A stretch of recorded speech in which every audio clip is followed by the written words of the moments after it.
Cloud. And our company is Creating Wealth USA. Awesome.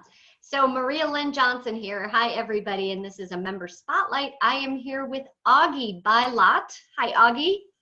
Hi, Maria. How are you? Great. This is exciting. This is our first member spotlight for the Speaking Mastery Facebook group. Well, I'm honored. We'll keep this a little casual and just talk about some things that you're doing, your special sauce to get members to be able to know you, and some fun things about what you're doing. So Why don't we start out and just give us a lay of the land. What do you do and what is your special sauce? Well, what we do is we help people build real estate wealth safely, creatively, and profitably. We teach people how to buy investment real estate without using banks, so you don't need much cash or credit. And we've taken people from zero to very successful businesses, and we've been doing this for about 10 years. Okay. So what are the different elements that you do of how you help them create wealth through real estate? It's interesting. We have really two components. We've got our leveraged progression plan, which is building a business, because we can take people through really 4 levels. Getting a business that gets you about a 6-figure income, which is what we call our transaction engineer, somebody who knows how to put transactions together a lot of different ways so that they can help sellers who need to sell properties, and they can also help buyers who need to purchase properties, not necessarily within the traditional system of using a real estate agent and a bank. So that can produce a nice little business for a person who wants to work as sort of a solopreneur.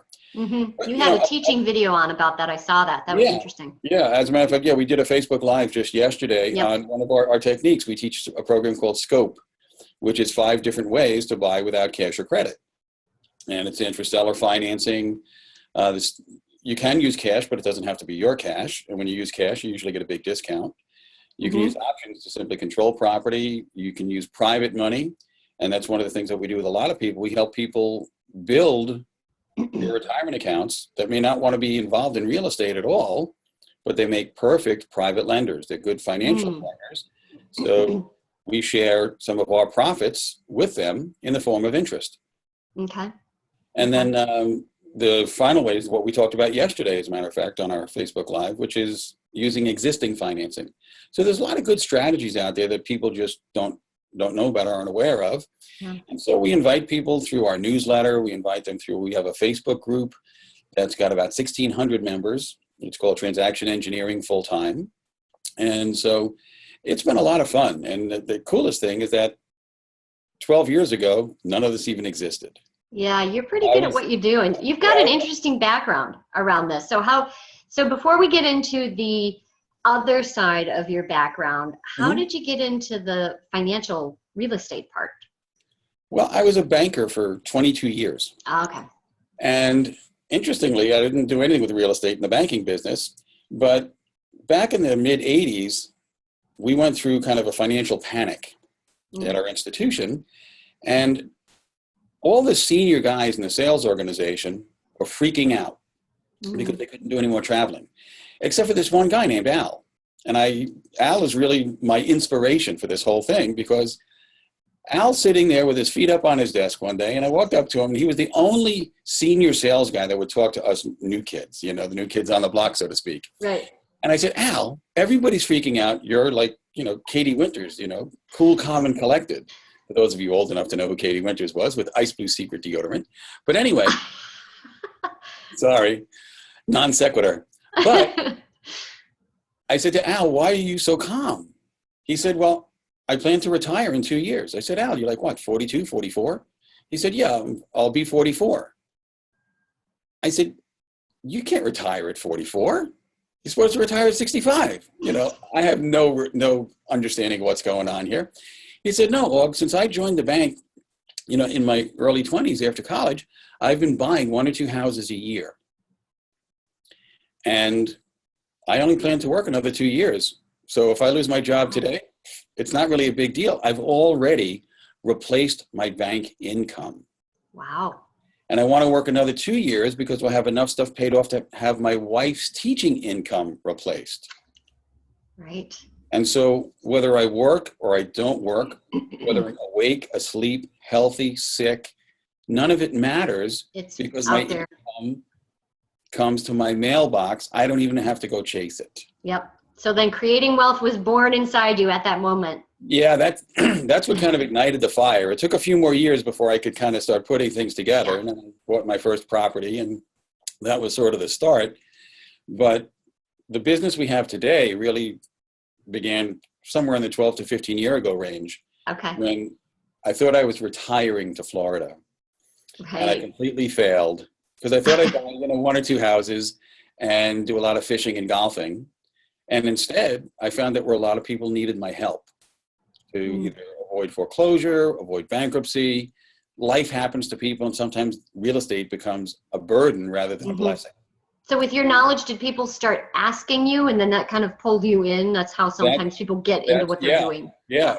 The guy who lived across the street said, I know you know some stuff about real estate. My friend around the corner is getting a divorce. Can you see if you can help them so they don't, have a foreclosure on their record? Right. So that's a good thing, people watching this, is what do people ask you about? What's your special sauce? And that's that's your goal. It's really helping people. We're like doctors, only financial, because we help people avoid serious problems. We go in, we do triage, we assess the situation, we cause no harm. First do no harm is what they teach you in medicine here. And so that's kind of the way we approach it. We're not the solution for everyone, but we are the solution for a great many people. Right. And so as I got involved in my local organization, it's called a Real Estate Investor Association. My wife and I tend not to be wallflowers. We tend to get involved. She's a volunteer, and I was voluntold to go help out. And before I knew it, I was leading a small group, helping people learn the stuff that I was doing. And many of them started to become successful. And I was invited about a year or two later to teach a seminar, which I had never done before. Next thing I know, I'm in the teaching business. And you enjoyed doing this all along. I mean, it was an organic thing. You were asked to do it, but you had a passion around it too. Yeah, well, I believe I'm called to serve. In whatever I'm doing, I'm serving somebody. And in that spirit of service, I try to share my gifts as best I can. And I'm a big fan of Stephen Covey. I'm sure you probably are too. And The 7 Habits of Highly Effective People is one of the core books that all of my students are required to read, because those 7 habits really help work on our inner game. And when you can work on your inner game, you get a good self-awareness and sense of self. Now, a lot of the fears that normally hold us back, the limiting beliefs and challenges, they can be replaced by new habits, new beliefs that serve us and allow us to serve others. And that's a part of you I really admire. You have this expertise in this area, but there's a whole part of you, this core, that's really, spiritual, personal growth oriented. And so I know you have a whole background around this in ministry. So tell us a little bit about that. How does that fit in? Where did it weave in? How did it start? Well, real estate allowed me to get in a position in my late 40s to take an early retirement. My last year in the just like Al, right? Yeah, that's the first time I ever saw that connect. You're right. Oh my goodness. Oh, Al would be so proud. We did it a little differently than Al, but it was all on real estate. And because I did it part-time while I was working full-time. And so I got involved in a course of study that was just supposed to help me get in better touch with my faith and understand it a little more clearly. And it was a 2-year program. And at the end of the first year, I had a really strong sense of call. And it was like, God's dialing. And excuse that. Yep.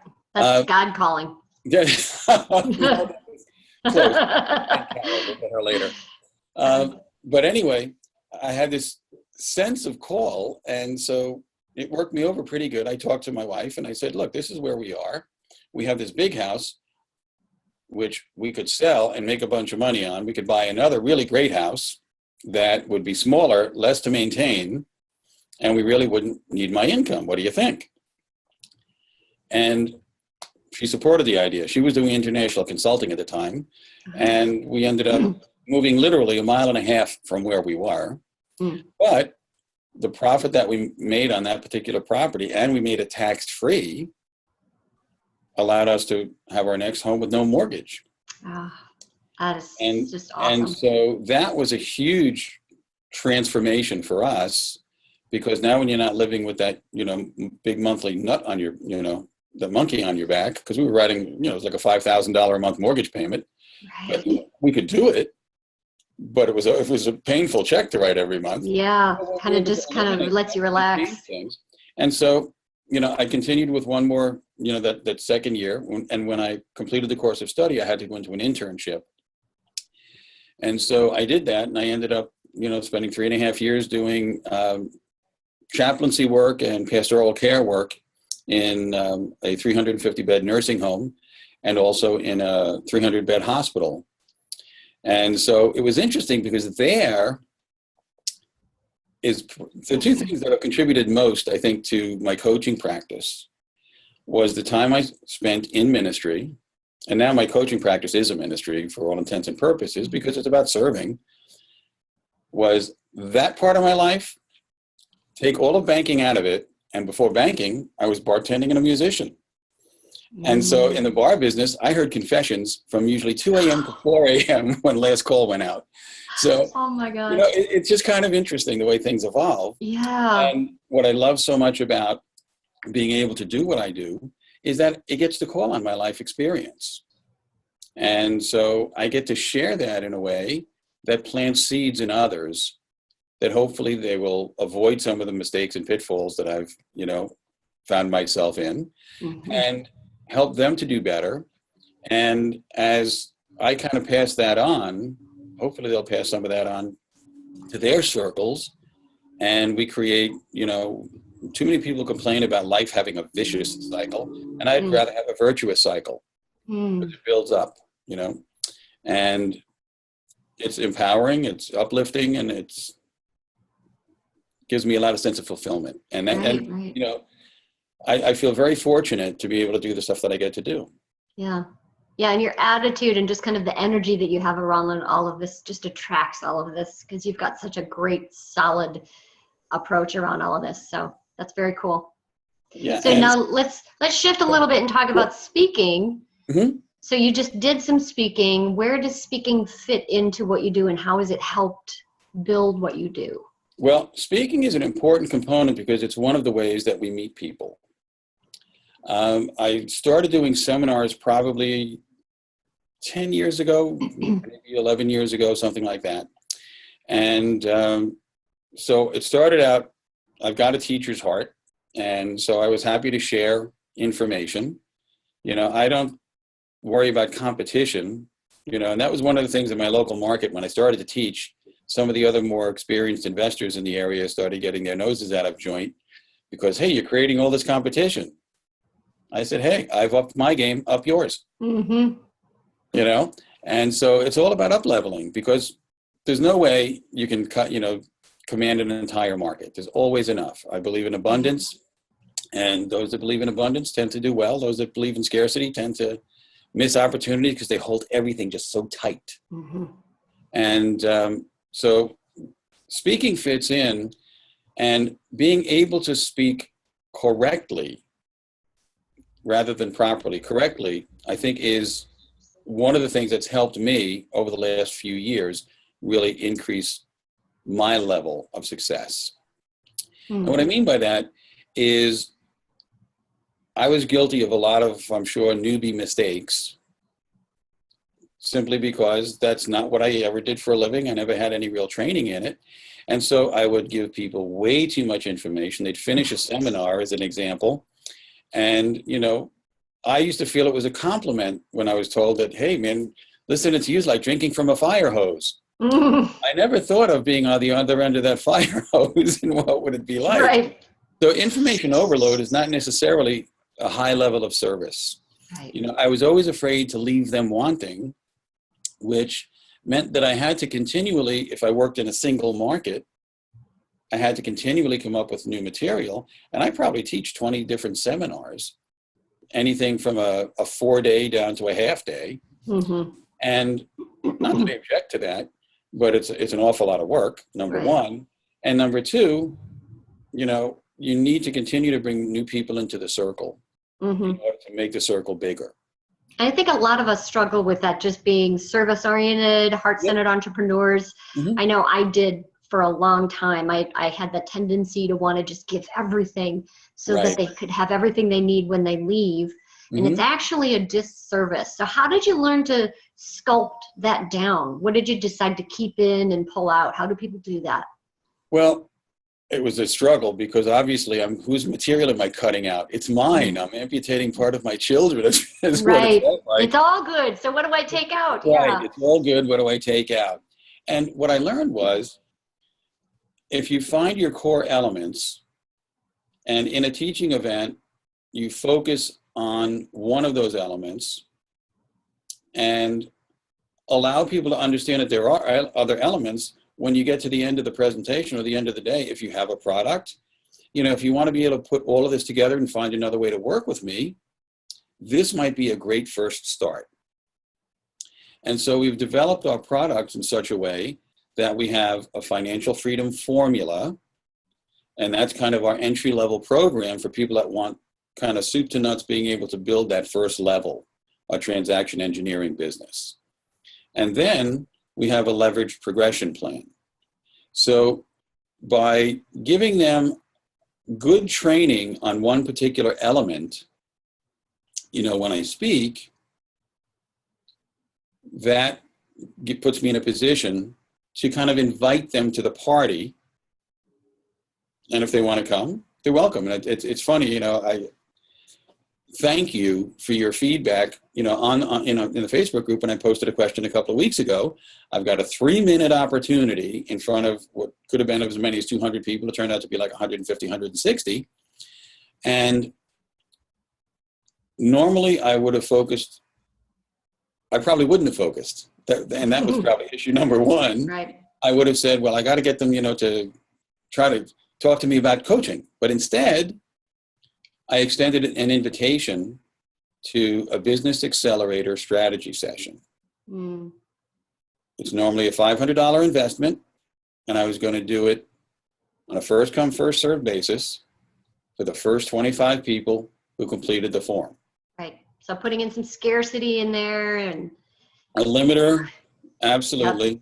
Creating some hunger for it. Right. And putting value associated, because I do charge $500 for them, and it's worth every penny.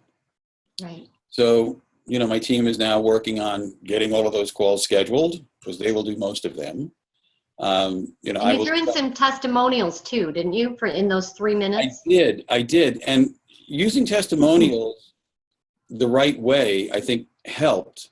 And what I did was, instead of taking, a homogeneous group,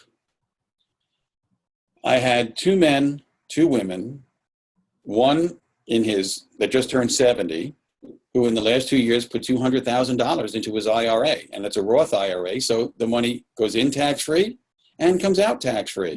So he'll never pay taxes on that money. Then there are 2 women, one that in 5 years has built a business that is doing, probably $350,000 this year. And she's done that. She was a physical hygienist, and she didn't know what a mortgage was 5 years ago.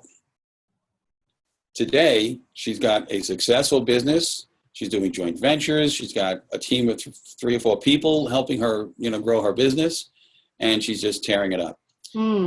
This other woman, she joined the program, and in less than 2 years, she's doing 2 to 3 deals a month. Wow. And then we've got another gentleman who has been with us 8 months. He's closed 4 deals. He's got 6 in the pipeline, and he's working a full-time job. Actually, what he's doing is he's working himself out of the full-time job. Right. That's his mission. That's what he wants to do. They've all got different goals and objectives. They're all different ages.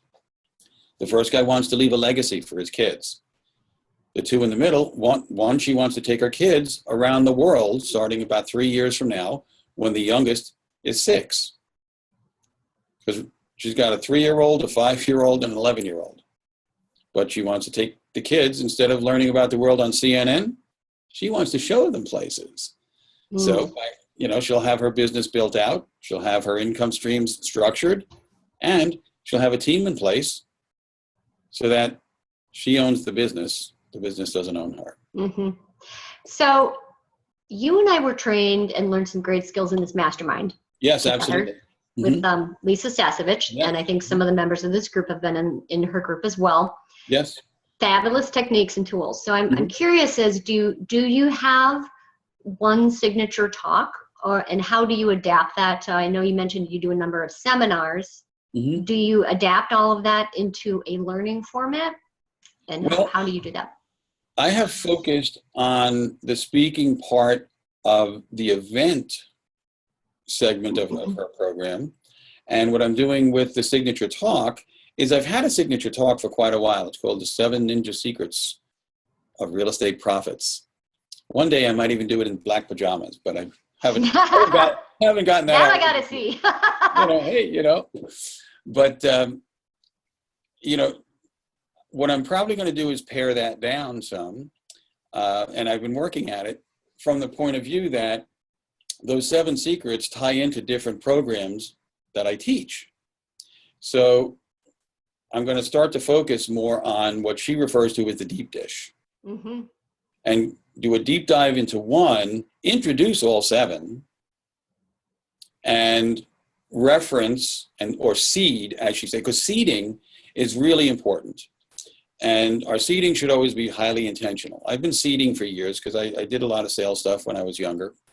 And so in conversations, you always want to, drop those subtle hints that invite pursuit. And so when I structure my talks, I want to be inviting pursuit instead of me coming across as the one in pursuit of them. Right. Just like last night, I said, look, I'm extending you an invitation. It's up to you to accept. Okay. Right. I didn't want to say, hey, I don't really need you as clients, because I don't. But I don't need clients that are not my ideal client. And that's why inviting pursuit, I think, is such a valuable concept, a valuable philosophy, because the people that will pursue us are highly likely to be our ideal client. And your ideal client, no matter what your line of work, whether you're in healing or health or finance or ministry, or it doesn't matter what it is, being out there with the hard sell, is living life from a scarcity mindset. If I don't kill it now, I'm going to starve. That attitude scares people too. As opposed to, hey, I've got this amazing thing happening, and if you'd like to, join the party, let's talk. Right. So let's talk about that for just a minute. A lot of people have a challenge with this, with making an offer, this whole sales piece. And really the key mindset around this is that it's a disservice not to share what you offer, especially if it transforms their life. So talk a little bit about how you do that and why that's important. Well, I try to get people in touch with their why, because if you don't have a strong why, you're not going to do anything. Right. And one of the things that I think helped us last night is I stated something to the effect that many of us spend most of our life saying yes to everyone but ourselves. And how many people roam around with all sorts of guilt and angst? I have to take care of my kids. I have to take care of my spouse. I have to do this. I have to. And they never have to do a darn thing for themselves. And when people start to see that, it creates a shift. It's a way of kind of refocusing and seeing ourselves from a different angle. And many people don't like when they see that. And yet they start to realize that it's exactly that is causing them the problems that they have today. We talked about why a strategy session can be valuable, because it can help you see the number one thing that's getting in your way and what to do about it. You can see why what you're doing today isn't working, and we can talk about some actions you can take that'll let you move forward. And all of a sudden people see that there's an opportunity to break that log jam. It's a self-imposed log jam. Right. But when the river starts to flow again, you can breathe. It's really like taking, you know, a car off your chest. Yeah. And so much is that inner game, the air wars, we would call it. Right? Yep. Doing that inner work and just shifting the way you think about this. And so, you know, recognizing that, you know, I spent very little, I spent no time on the plane. It was all a destination. Right. And for those of you who haven't heard that, that's the phrase. That's the phrase that we always heard in our mastermind is build the plane as you fly it, but then as you're presenting your offer, don't talk about the plane. It's a 6-week program with X number of modules. Talk about the destination. Here's how this is going to change your life. And the destination is the transformation that we deliver. Right. And the transformation that I deliver people is new thinking, new skills, and personal freedom at a level they've probably never experienced. Right. So I'd invite anybody watching, think about that and think about what is your destination, because so many of us get just stuck in focusing on the plane and trying to create this perfect program instead of getting in that mindset of, here's this person, this ideal client. What is their day like? What are their problems like? What is the transformation going to do for them? That's your focus. Yeah, absolutely. You know, think of the way the travel industry promotes sales. They don't say fly on this, you know, 767 with 300 seats and you get to pay, you know, $6 for a cocktail and $9 for your lunch. Instead, they're showing you palm trees, beaches, sunshine, you know, activities. And that's what we need to focus. You know, for years, I was so tied up in telling them all the stuff they were going to get. I think sometimes I scared the daylights out of them. And, you know, we're going to have a call every week, and we're going to have a group call every 2 weeks, and we're going to have a monthly get together, and we're going to do this, and you're going to have homework and assignments. And and they're thinking, I don't have time for all of this. This is just more stuff I have to do. Right. As opposed to now really focusing on that transformation and helping people to get to the life that they want to achieve. Oh, that's just right on. That's great advice, Augie. And I did share with you in the beginning, I promised I was going to ask about something interesting and personal and fun about you. So what is something that, what did you do as a kid? What were you like? What's something about you that's something that you love to do or fun that people wouldn't know about you that you really haven't told anyone? Well, tell us here in public. Okay, well, I always wanted to be a musician. Oh. And I ended up becoming a professional trumpet player up until my mid-20s. Really? Yeah, then I went corporate and, you know, I had to grow up. I don't know why, but something, limiting beliefs, that's what it was. Life could not be this much fun. That was what it was. So I decided to get a real job. And then in the early 90s, I contracted spinal meningitis. So I couldn't play the horn anymore.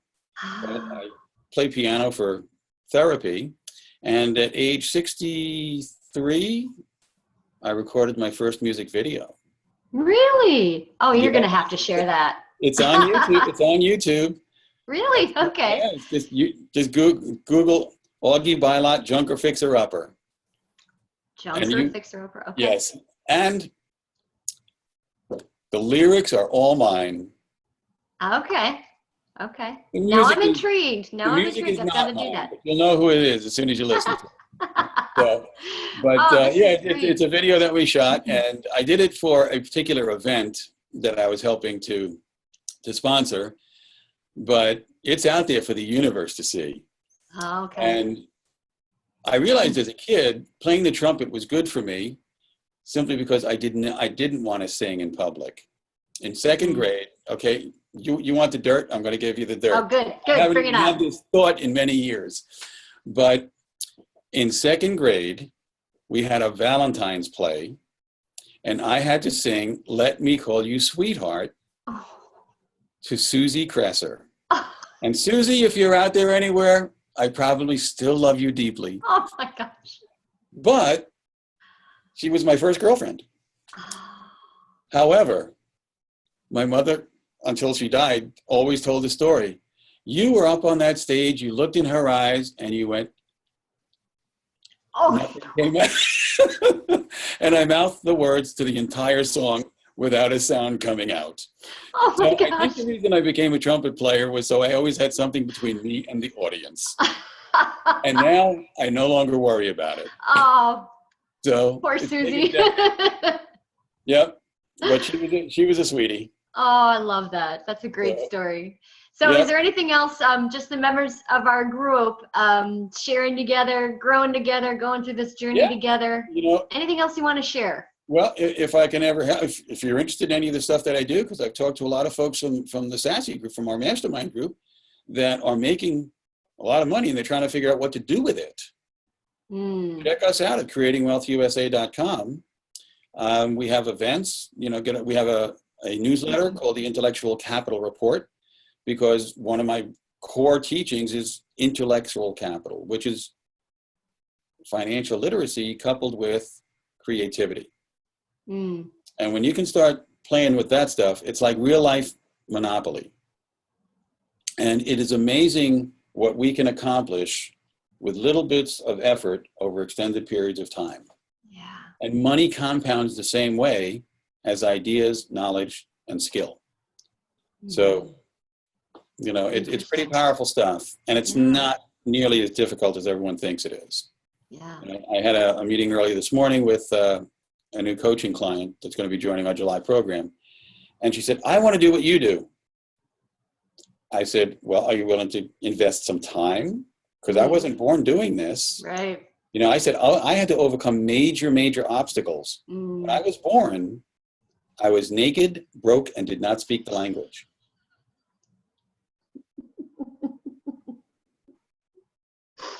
That must have been hard for you. And the first thing that happened is I got smacked. So, and look where you are today. Look where you are today. That's great. Oh, that's such great stuff. So thank you for sharing. And only work with people that you can make laugh. Yeah. That's probably my best advice. If you want to enjoy what you do and enjoy the people you work with, if you can't make them laugh, run. Yeah. Awesome words. Great words to end on. Thank you so much, Augie. And my pleasure. For everyone listening, have a great day. And this is the end of our first member spotlight. So thank you, Augie. Thanks, everybody. Thank you, Maria.